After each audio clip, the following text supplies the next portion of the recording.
Сүүлийн үед би энэ төрд байгаа. Энэ төрийн албанд байгаа. Ялангуяа улс төрчтэйгөө би Монголын төлөө зарим нь юу явж гин үгүй юу гэдэгт би эргэлзэх, санаа зовох, гайхах бүр сүүлдээ бүр юм гүн чи бид одоо ер нь хинээр удирдуулаад байна гэдэг юм сонирн байдалд орж байна. За сая Монгол улсын ерөнхийлөгчийн эргүүлэн татах тухай хууль гээд боллоо. Хоёр багт. Нэг хэсэг нь ерөнхийлөгчийн хуулийг дэмжинэ гэд нөгөө хэсэг нь ерөнхийлөгчийн хуулийг дэмжихгүй гэд. Тэр дотор ер нь эрүүл ухаантайгаар энэ хууль нь зөв үү, буруу юу гэж ярьж байгаа хүмүүс ер нь байна уу? Нэг хэсэг нь одоо ингээд парламент сүрчлээ, Монгол улс чинь баларлаа, Монгол улс ерөнхийлөгчийн засаглалтаагаа харууллаа. За одоо бидний хэлдгээр Монгол улсын ерөнхий сайд асан Лувсан намсраа оюун эрдний хэлж байгаагаар болвол Монгол улс бол одоо бараг газар нутгаа эх орноо зарахад бэлэн болчлоо ч гэх шиг ийм зүйлүүд яригадаад байна. Би өчигдөр Монгол улсын их хурлын дарга асан амар ойсголонтой очиж уулзсан. Тэр хүнтэй уулзаад би тэр хүнд яг уу ерөнхийдөө залуу хүний хувьд тэр хүн бас Монголд бас тодорхой хэмжээгээр бас энэ парламентын засаглалыг одоо гаргахын тулд жагсаалтын хуулийг бас санаачилж, улс төрийн намын тухай хуулийг бас батлуулж ийсэн хүний хувьд одоо эмнэлэг твдэж яхад нь очиж уулзаж үзэл бодлоо бас солилцсон юм аа. Тэгээ би тэр хүнд хэлсэн л дээ. За энэ хуулийг зөв буруу гэж ярихаас өмнө та нар маань ёс зүйн 23 онд хуульчилсан. 2023 онд ёс зүйг та нар хуульчилсан. Тэгээ одоо ерөөсөө ёс зүйг хуульчлах нь буруу, ёс зүйг ингэж болохгүй гэдэг байгаа гэж би ойлгохгүй байна. Тэр хуулийн дээрээ улсын хурлын гишүүнийг эргүүлэн татах ёстой гэж бичсэн байл. Өчигдөр би өрг цэг сайтаар орлоо. Хоёр эрхэм гишүүнтэй орлоо. Нэг нь бол гадаад иргэн сайд асан Монгол улсын их хурлын гишүүн Дамбины Цогтбаатар. Нөгөөх нь надтай хамт одоо юу гэдгийг мэрэгжил нэгтэй гэж яригддаг байсан. Сүүлд их хурлын гишүүн болоод одоо бас л их эрдэж ардаж явж байгаа хүн байсан. Тэр нь бол Баасан Жаргал гэдэг эмэгтэй. За бид гурав ингээд ороод Баасан Жаргал маань бол ерөнхийдөө бол ерөнхийлөгчийн одоо өргөн барьсан эргүүлэн татах хуулийг эрс эсэргүүцээд за Цогтбаатар маань бол одоо би усаа нэг өгүүлэхэд бол бас байр суурийг ойлгоогүй. Тэгтээ ерөнхийдөө бол дэмжих тал руу байна гэж ойлгосон. За би бол нөгөө ярьдаг хуулиар ярьсан. Үндсэн хуулийн дээр эргүүлэн татна гэж үг байна. Үндсэн хуулийн дээр. За дээр нь одоо юу вэ гэх юм бол бас адилхан төрийн албан агчийн ёс зүйн байдлын тухай хуулийн дээр эргүүлэн татна гэж байж. Ёс зүй гэж юу вэ? Ёс зүйг яаж хуульчлах вэ гэдэг дээр би уг нь бол философийн талаас ч дээр хуульч хүний хувьд ч дээр за ийм юмыг хуульчилж барихад хэцүү байдаг юм да. Яг л хүний итгэл үнэмшил, хүний цензур төвөгтөөдөө гэж бодсон чинь 23 онд одоо оюун эрдний засгийн газрын үед энэ хуулийг хууль болгоод баталчихжээ. Хууль болгоод баталчих. Тэгэхээр одоо хууль нэгэнд батлагдсан бол дагах нь ойлгомжтой. Хуулийг бол их хурлын гишүүнч дагна, Монгол улсын ерөнхийлөгч дагна, Монгол улсын жирийн иргэнч дагна. Тэр хууль нь батлагдсан юм дээр өнөөдөр яагаад ингээл ойрлоо, чарлаа ийм байгаа юм болоо Монголоо бодоод хуулиа дагаа явчих болдгүй болов гэж бодож. Сая нэг юм сонин мэдэгдэл хийгдлээ. Зам тээврийн сайд Дэлгэр сайхан харьбины гэрээг хэрвээ ярилцах юм бол харьбины гэрээгээр нээлттэй сонсгол хийх юм бол хятадууд хилээ аана гэж мэдгдлээ гэж маш хариуцлагагүй юм ярьлаа. Би тэгээ энэ хүн Монголын төлөө байна уу? Эсвэл одоо аль улсын сайд вэ гэж хүртэл би гайхлаа. Өнөөдөр тэр харьбины гэрээн зөв үү, буруу юу, хэлэлцэх ёстой юу, хэлцэхгүй би бол тэн дээр ямар нэгэн байр суурь хэлэхэ болий. Ямар би эрх мэдэлтэй төрийн албан агч биш. Иргэн Баасан. Би ганцхан юмд л гайхдаг нь юу гэвэл Дараах нь Хятадын элчин сайд одоо нэг эмэгтэй хүн байна. Тэр мэдээлэл хийсэн шүү. Сайтн дээр ямар ч хэвлэл тэрийг гаргаж тавьсан. Тэрэн дээр хүй та нар маань юу болоод байна? Хятадууд бид нар хөрш оронтойгоо тэр тусмаа Монголтойгоо маш найрсаг сайхан харилцдаг. Бидний зүгээс та нарын юун хэл хаах байхгүй. Бид нар бизнесийг дандаа харилцан биеиндээ ашигтай яаж хийх вэ талаар нээлттэй ярилцаж, нээлттэй хэлэлцдэг. Хинэнч илүү давмгай байх ёстой биш бизнесийн зарчмаар явах гэж бид нар үздэг штэ гэд бараг гадаад хэргийн яамны өмнөөс үндэсний аюулгүй байдлын зөвлөлийн тэргүүний өмнөөс ажлын албаны өмнөөс бараг дэлгэр сайхан зэмлээ ачих шиг харагдсан шүү. Мундаг байна. Бас нэг юм тусгаар улсын элчин сайд хүн байр сууриа бас илэрхийлж байгаа зүв бай. Гэтэл тусгаар улсын сайд маань ямар сонир мэдээлэл хийч вэ? Би Японы элчин сайдын яамд, Монгол дахь Японы элчин сайдын яамд хуулийн зөвлөх хийдэг байсан. Би бас энэ олон улсын 8 жил аюулгүй байдал гадаад бодлогын байнгын орооны гишүүн байдаг байсан. Би бас олон улсын хууль дүрм мэднэ шүү. Дайн болсон ч хилээ хаадгүй тэгж ярил дөрвөстэй гаргахын тулд ямар нэгэн байдлаар тухайн улсын талаар таагүй үйлдэл гарвал элчин сайдын дуудаж ирээд элчин сайдад нь сануулга өгдөг. Элчин сайдаар нь дамжуулаад тухайн улстай харьцдаг болохоос төрийн сайдыг дарамтлахгүй л байх л да. Эсвэл тэр итгэж дарамтлуулсан бол одоо тэрийг хэлэх хэрэгтэй. Өөрөөр хэлэх юм бол харбины гэрээг хэрвээ болох юм бол хилээ хаан шүү, ингийн шүү гэд төрийн сайдыг дарамтлсан юм уу? Ийм байж болохгүй шүү дээ. 10 тэрбум долларын асуудал байна. Авилгалыг харбинд хийдсэн биш үсттэй. Ардчилсан нам энийг ахлаа санаачлаа сөрөг хүчний хувьд энийг олон түмнэрээ нээлттэй ярилцъя гингууд хэрвээ ярих юм бол хилээ хаана гэжсэн шүү дээ. Нүүрсээ авахгүй гэсэн шүү дээ гэж ийм сонин мэдээлэл хийж чад гайхчаа. Би хатуухан хэлжээ. Хятадууд маань давдашгүй хүчин зүйлд хамаарад хилээ хааж исэн тохиолдол биш үү? Тэр үед Хятадч хохирсон, Монголч хохирсон.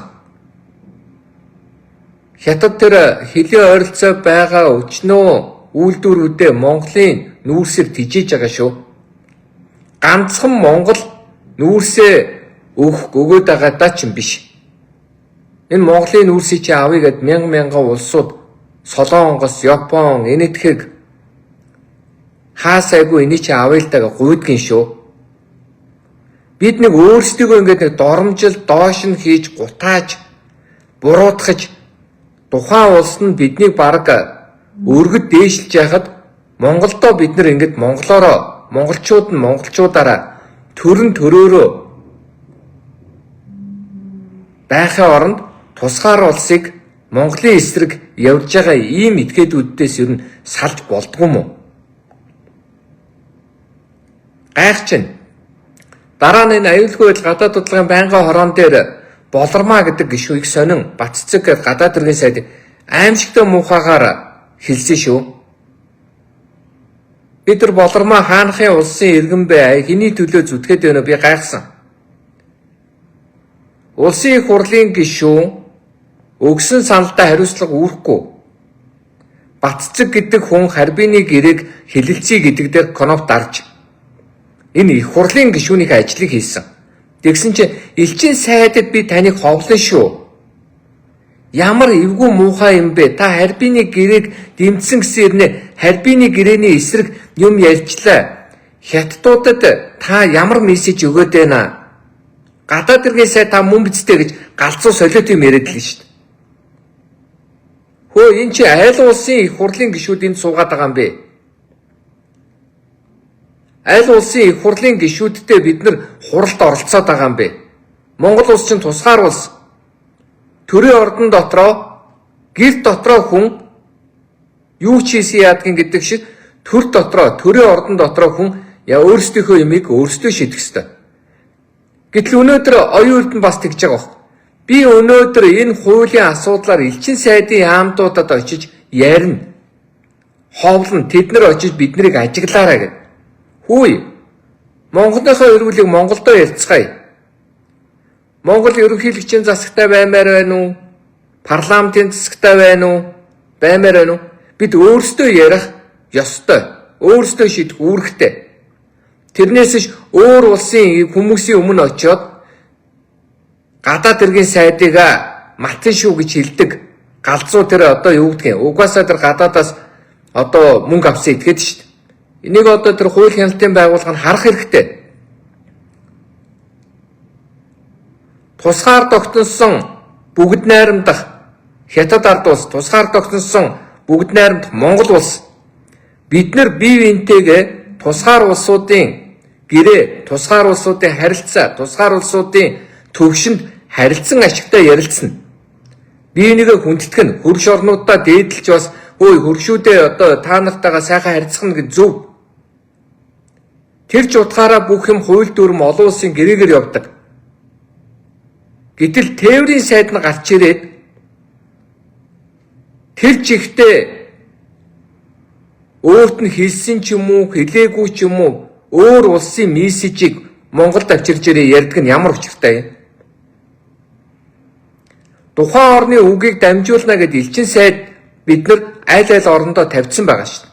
Бид Хятадын талаар байр суурь, албан ёсоор илэрхийлье гэвэл Хятадын элчин сайдаар дамжуулж ярина. Бид монголчуудын талаар Хятадууд бидэнтэй холбогдъё гэвэл Монголд байгаа Хятадд байгаа Монголын элчин сайдаар дамжуулж ярьсан. Тэрнээс биш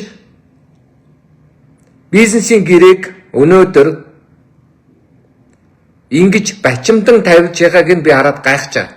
Бээжингийн хав шиг гарч ирээд хуцаж байгааг нь би ичж байгаа. Аюулгүй байдал гадаад бодлогын байнгын хорон дээр яригдсан тэр яриа Болормагийн тэр ярьж байгаа Баццэг рүү хэлж байгаа тэр үг бол гутамшиг. Би Баццгийг өмөрж байгаадоо ч хэлж байгаа юм биш. Би Монгол улсын гадаад иргэн сайдын хамгаалсандаа хэлж байгаа. Өөрөөр хэлэх юм бол их хурлын гишүүн их хурлын чуулган дээр хинээс ч үл хамааран үзэл бодлоо илэрхийлэх, саналаа өгөх эрхтэй. Тэр хүн гадаад иргэн сайдын хувьд байр суурь илэрхийлж гадаад иргэн сайдын хувьд коног дараав. Гэтэл та хүү яана Хятадын эсрэг коног дарцсан байж штэ. Хөөе, манад хэвлэл мэвлэл байдаг тэр Болормаа гэд энэ балаа одоо гишүүнээ эргүүлэн татах талаар яриач. Болормаа гэдэг тэр одоо хүнд хилээч. Өнөөдөр улсын хурал дээр юу ч ярьж болдог юм шиг өнөөдөр Монголоо үгүйсгэж Монголынхоо эсрэг ярьдаг үйлдэлийг зогсоогооч. Өнөөдөр бид нар ганцхан юм дээр эрх ашиг, Монголын эрх ашиг дээр бид нар нэгдэх ёстой. Нам үл хамааран.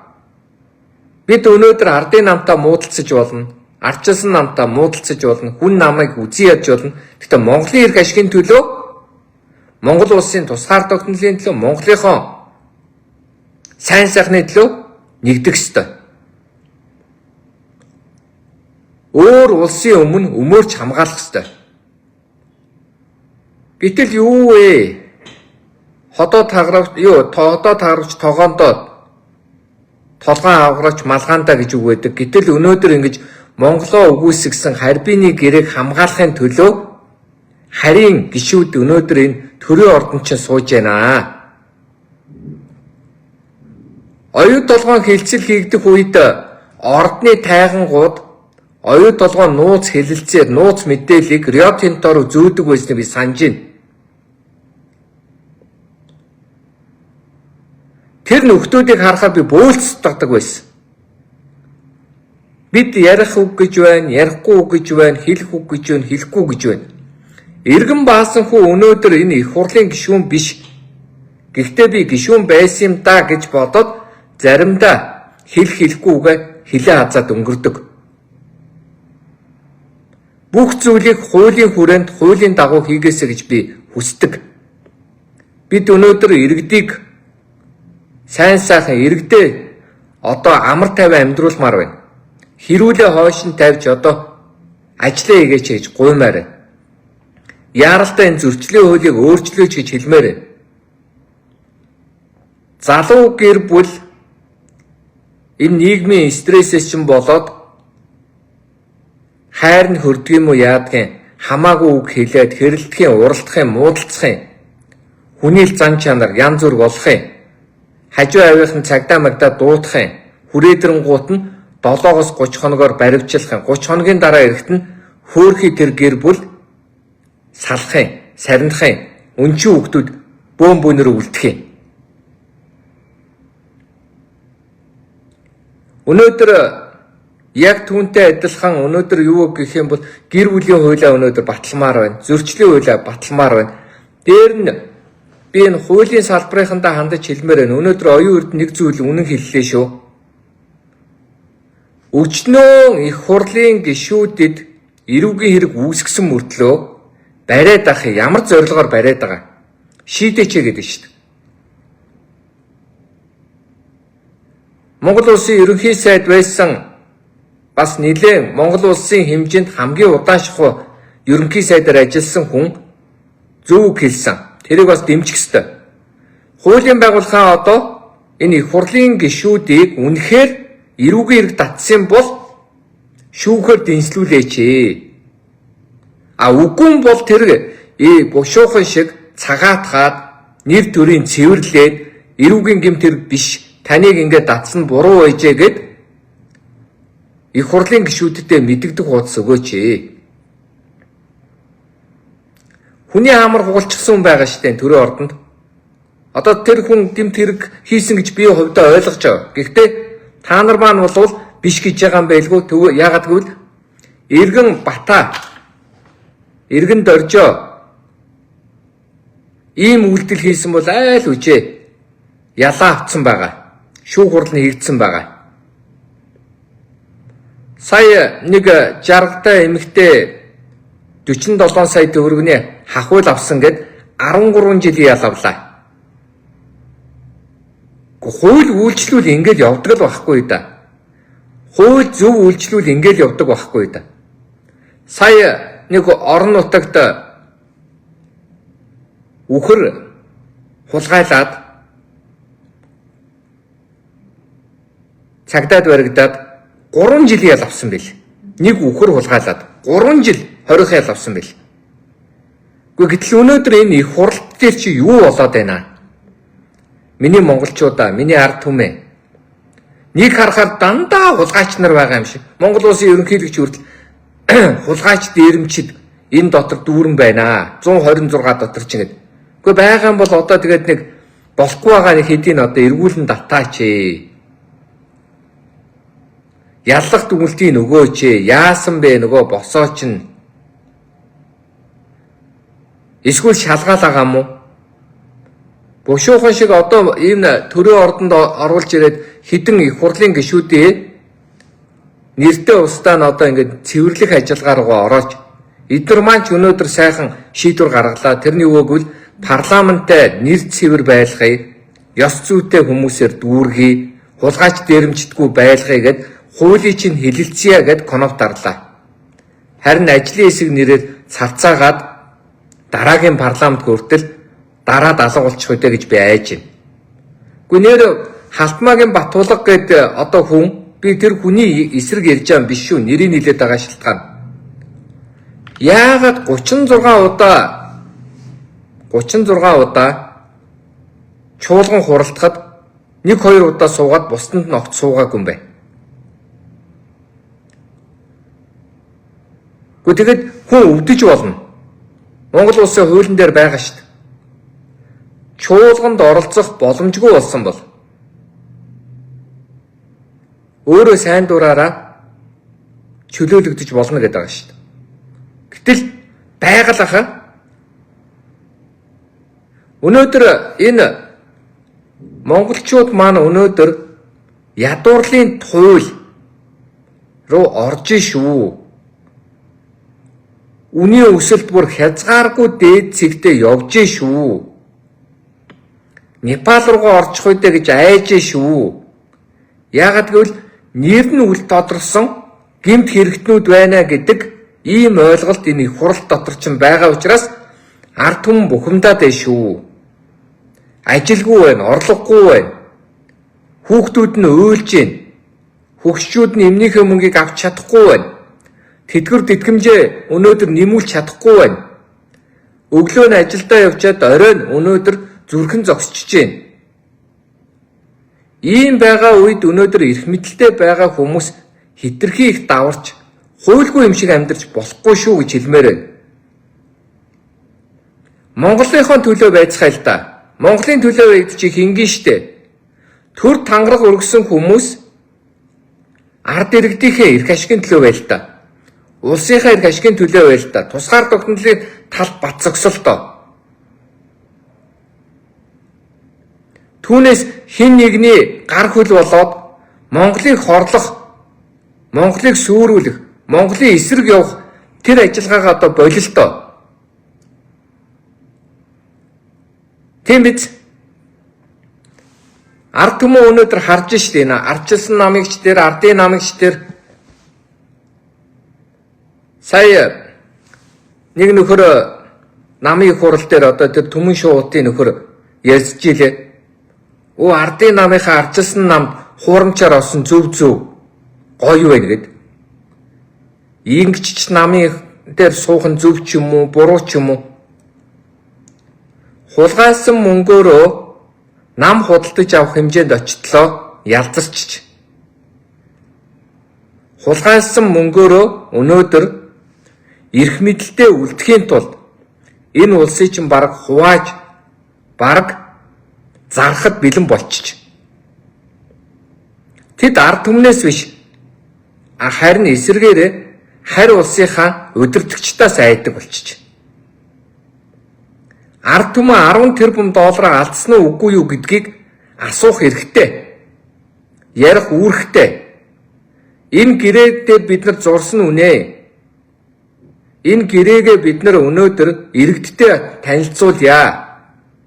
Зөв хийснийг бид нар сурчилж ойлгуулъя. Буруу хийсэн бол бид буруу хийсэн хүмүүсээ бушуухан байр шоронд нь хийя гэж ярихын оронд эсэргээрээ их аимшигтай юм боллоо. Хил хаачих гадээ шүү. Ингээл эхэлж байгаа байхгүй.